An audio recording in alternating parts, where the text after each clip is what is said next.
दिल्ली का दुखद इंसिडेंट हुआ है, उसकी भी जांच चल रही है। कई मान्यवर सांसदों ने इसका विषय उठाया, मैं इसमें नहीं बोलना चाहूँगा। मैं केवल, मेरे बहुत अच्छे मित्र श्री मनोज झा जी हैं, आज मुझे बड़ा दुख हुआ जब इन्होंने कहा कि आपने बात को छुपाने के लिए सीसीटीवी का कैमरा बंद कर दिया। किसी की भी बात, 12 लाख आपस में 12 लाख रेलवे कर्मचारी, 12 लाख रेलवे कर्मचारी दिन रात काम कर रहे हैं, दिन रात काम कर रहे हैं। मैं स्पष्ट तौर पे खंडन करना चाहूंगा इस बात का। सीसीटीवी कैमरा बंद नहीं किया गया था। मैंने स्वयं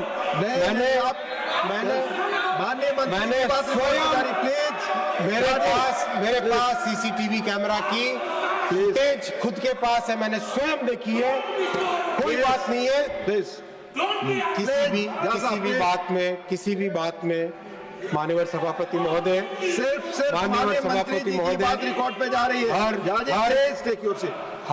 हर जान, हर व्यक्ति, हर प्राण एक बहुत ही दुखद बात होती है। अगर एक्सीडेंट हो, हर एक्सीडेंट एक दुखद घटना होती है। सिर्फ माननीय मंत्री जी की बात रिकॉर्ड पे उसमें हमें कहीं पर राजनीति करने की जरूरत नहीं है, कहीं पर उस समय राजनीति करने की जरूरत नहीं है, बल्कि उसके बजाय हमें क्या हम उससे स्टेप ले सकते हैं वो ध्यान रखने की जरूरत है।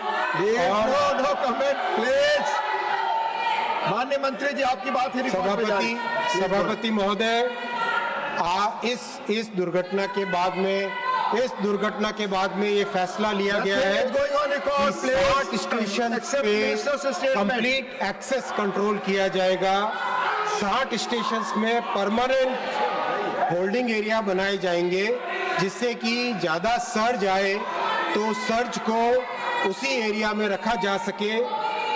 और pilot project new Delhi, Anand Vihar, Varanasi, Ayodhya और गाजियाबाद में ऑलरेडी चालू कर दिया गया है इन 5 स्टेशंस पे। और माननीय सभापति महोदय, जो पिछले साल छठ में और इस साल कुंभ में जिस तरह की फैसिलिटी होल्डिंग एरिया की गई, अब वो 60 स्टेशन में परमानेंटली लगाया जाएगा। 100% एक्सेस कंट्रोल करने का इन 60 स्टेशनों में निर्णय लिया गया है। केवल जिन पैसेंजर्स के पास कंफर्म टिकट है वही स्टेशन पे प्लेटफॉर्म पे जा पाएंगे, ताकि प्लेटफॉर्म पे किसी तरह की कोई भीड़ भाड़ नहीं आए। 12 मीटर का यानी 40 फुट का चौड़ा FOB वो बनाने का निर्णय लिया गया है। इस बार महाकुंभ में जब ये 12 मीटर के FOB लगाए गए थे, उसका बहुत अच्छा रिजल्ट आया, क्योंकि 12 मीटर यानी 40 फुट अपने आप में एक सब्सटैंशियल डिस्टेंस होती है, तो उसमें भीड़ भाड़ होने की कोई संभावना नहीं होती है। हर जगह कैमरास लगाए जाएंगे। महाकुंभ में वॉर रूम में कैमरा का बहुत अच्छा उपयोग हुआ था, और इन सभी के सभी बड़े स्टेशंस पे वॉर रूम बनाए जाएंगे। कम्युनिकेशन के डिवाइसेस टोटली नए जनरेशन के लेटेस्ट डिजिटल कम्युनिकेशन के डिवाइसेस लगाए जाएंगे, और जितने रेलवे के स्टाफ या सर्विस पर्सन्स हैं उन सबको नए डिज़ाइन का ID कार्ड दिया जाएगा।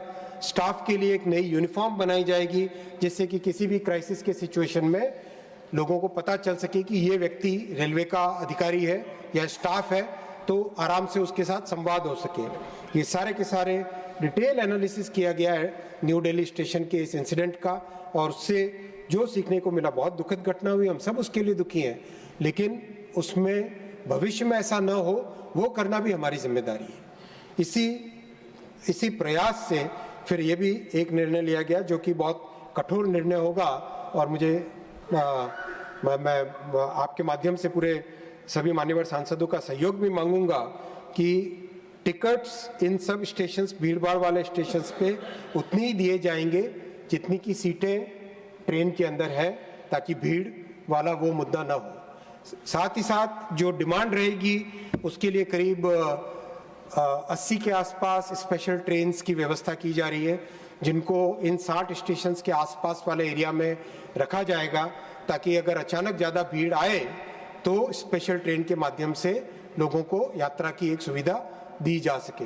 माननीय सभापति महोदय, महाकुंभ के समय 13,000 गाड़ियों का प्लान था एक्स्ट्रा चलाने का, और एक्चुअल में 17,000 गाड़ियाँ चलाई एक्स्ट्रा, 17,330 गाड़ियाँ एक्स्ट्रा चलाई, और दिन रात टीम ने काम किया। माननीय प्रधानमंत्री जी लगातार फॉलो अप करते थे, उत्तर प्रदेश के मुख्यमंत्री जी के साथ लगातार संवाद होता था, माननीय गृह मंत्री जी लगातार मॉनिटर करते थे। मैं सबको धन्यवाद देना चाहूँगा, और जो रेलवे के कर्मचारी दिन रात लगे रहे, बहुत सारे ऐसे कर्मचारी हैं जिन्होंने 24 घंटे में एक बार खाना खाया होगा या हल्का सा कुछ नाश्ता किया होगा, उसके बिना वो काम करते रहे।